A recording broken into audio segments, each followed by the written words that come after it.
Forward contracts and future contracts में क्या क्या डिफरेंसेस हैं। फॉरवर्ड एंड फ्यूचर दोनों ही फाइनेंशियल डेरिवेटिव हैं। फाइनेंशियल डेरिवेटिव की सब टाइप देखें तो ये फॉरवर्ड कमिटमेंट है। फॉरवर्ड कमिटमेंट क्या होती है? It's an agreement to buy और sell an asset at a future date at predetermined price. फ्यूचर में कुछ खरीदने या बेचने का कॉन्ट्रैक्ट आज कर लेना, ये फॉरवर्ड कमिटमेंट है। फॉरवर्ड कमिटमेंट की थर्ड टाइप थी स्वैप, जिसे बाद में देखेंगे। अभी हम फॉरवर्ड कॉन्ट्रैक्ट एंड फ्यूचर का डिफरेंस देखेंगे। फॉरवर्ड कॉन्ट्रैक्ट होते हैं private customise agreement between two parties to buy और sell an asset at a specific price on a future date. फ्यूचर में कुछ खरीदने या बेचने का कॉन्ट्रैक्ट आज आप प्राइवेटली कर लें, मतलब किसी दोस्त के पास बैठे हुए, क्लब में बैठे हुए। फ्यूचर कॉन्ट्रैक्ट क्या होते हैं? स्टैंडर्डाइज एग्रीमेंट टू बाय और sell an asset on a future date, लेकिन ये होते हैं थ्रू स्टॉक एक्सचेंज। एग्जांपल लेते हैं, लीजा और जेनी की दोनों दोस्त हैं, रेस्टोरेंट में खाना खाने गई। जेनी को पता चला उसकी दोस्त जो लीजा है वो गाड़ी बेचना चाह रही है। उसने लीजा से पूछा क्या आपने अपनी गाड़ी बेचनी है? लीजा ने कहा हाँ जी मैंने गाड़ी बेचनी है 5 मिलियन की। जेनी ने कहा जी ठीक है वो गाड़ी मुझे दे दो 5 मिलियन की। लीजा ने कहा ठीक है मैं गाड़ी दे दूंगी, लेकिन 10 दिन बाद, क्योंकि नेक्स्ट वीक मैंने आउट स्टेशन जाना है। जेनी ने कहा ठीक है मैं वेट कर लेती हूँ, 10 दिन बाद गाड़ी दे देना। लीजा ने कहा ठीक है जी हमारे डील क्लोज होगी, डन होगी, 10 दिन बाद आप 5 मिलियन देना, मेरी गाड़ी ले जाना। इस मिसाल को आपने ध्यान में रखना, हम इससे डिफरेंस निकालेंगे। अब अगर इन्होंने ये बात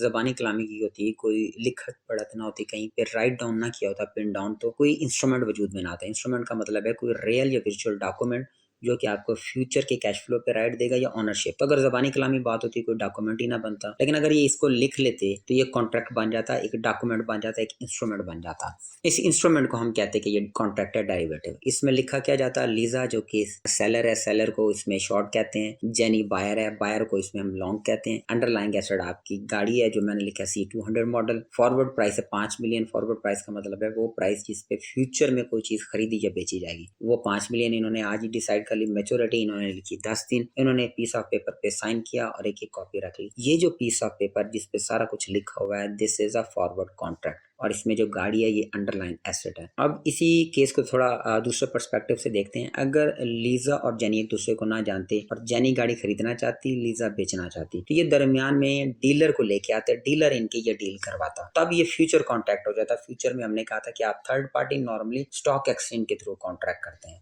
तो तब ये बन जाता फ्यूचर कॉन्ट्रैक्ट। मतलब अगर आप सिंपल अल्फाज में देखें तो फॉरवर्ड के अंदर आपने अपना रिश्ता खुद तलाश करना होता है, फ्यूचर में आपको जो मासी है वो रिश्ता तलाश करके देती है। तो अब हम देखेंगे इनमें क्या क्या डिफरेंसेस बन सकते हैं, क्या क्या डिफरेंसेस हैं। पहले नंबर पे फॉरवर्ड कॉन्ट्रैक्ट होते हैं OTC, ओवर द कॉन्ट्रैक्ट, मतलब आप प्राइवेट मार्केट में बैठे हैं, काउंटर पे बैठे हैं, टेबल पे, वहीं पे कॉन्ट्रैक्ट कर लेंगे। फ्यूचर वाले ऐसे नहीं होते, आपको स्टॉक एक्सचेंज जाना पड़ेगा या फोन करना पड़ेगा या ऑनलाइन। ये दूसरे नंबर पे ये स्टैंडर्डाइज नहीं होते, टाइम में, क्वांटिटी में, डिलीवरी में। मतलब आप रात को बैठे हुए कॉन्ट्रैक्ट कर सकते हैं क्योंकि प्राइवेट कॉन्ट्रैक्ट है फॉरवर्ड। लेकिन अगर जो फ्यूचर कॉन्ट्रैक्ट है, स्टॉक एक्सचेंज में रात को 12 बजे चले जाएं तो उन्होंने कॉन्ट्रैक्ट नहीं करना। तीसरा, ये कोई रेगुलेटेड नहीं होते फॉरवर्ड, मतलब जब आप प्राइवेट कर रहे हैं, कोई आपको देख नहीं रहा तो कौन रेगुलेट करेगा, लेकिन फ्यूचर वाले रेगुलेटेड होते हैं। और वो जो फ्यूचर कॉन्ट्रैक्ट है उसमें काउंटर पार्टी डिफॉल्ट रिस्क नहीं होता। जैसे फॉर एग्जाम्पल दरमियान में मासी ने आपका रिश्ता करवाया, तो अगर सामने वाली पार्टी मुकरेगी तो आप मासी को पकड़ लेंगे। लेकिन फॉरवर्ड कॉन्ट्रैक्ट में काउंटर पार्टी डिफॉल्ट का रिस्क होता है। जब मेच्योरिटी आती है तो अगली पार्टी मुकर सकती है कि मैंने नहीं लेना या नहीं देना। पांचवें नंबर पे जो फॉरवर्ड है वो लेस लिक्विड होते हैं कि मार्केट में उनको बेच नहीं सकते। अगर आपने प्राइवेट कॉन्ट्रैक्ट कर लिया तो उसे कौन खरीदेगा, लेकिन अगर आप स्टॉक एक्सचेंज के थ्रू करेंगे तो स्टॉक एक्सचेंज आपके कॉन्ट्रैक्ट को सेल भी करवा देगा। छठे नंबर पे ये मार्क टू मार्केट डेली नहीं होते फॉरवर्ड वाले, फ्यूचर वाले डेली होते हैं। इसका मतलब है जो नफा या नुकसान होता है फॉरवर्ड में वो मेच्योरिटी पर डिसाइड होता है कि आपको टोटल कितना या नुकसान हुआ या फायदा। फ्यूचर के अंदर ये फायदा या नुकसान आपको डेली पता चलता है और आपके अकाउंट में जमा माइनस होता रहता है। और फॉरवर्ड के अंदर इनिशियल मार्जिन और मेंटेनेंस मार्जिन की रिक्वायरमेंट नहीं होती। इनिशियल मार्जिन का मतलब है जब कॉन्ट्रैक्ट किया उस टाइम पे किसी ने कुछ नहीं पे किया, जैसे लीजा और जेनी ने एक दूसरे को कुछ नहीं दिया। अगर ये फ्यूचर होता थ्रू स्टॉक एक्सचेंज तो दरमियान में स्टॉक एक्सचेंज शुरू में कुछ पैसे मांगता जिसे आप इनिशियल मार्जिन कहते हैं और बाद में मेंटेनेंस मार्जिन। इन दोनों पॉइंट के 6 और 7 की बाद में किसी वीडियो में डिटेल भी बता देंगे। Thank you very much.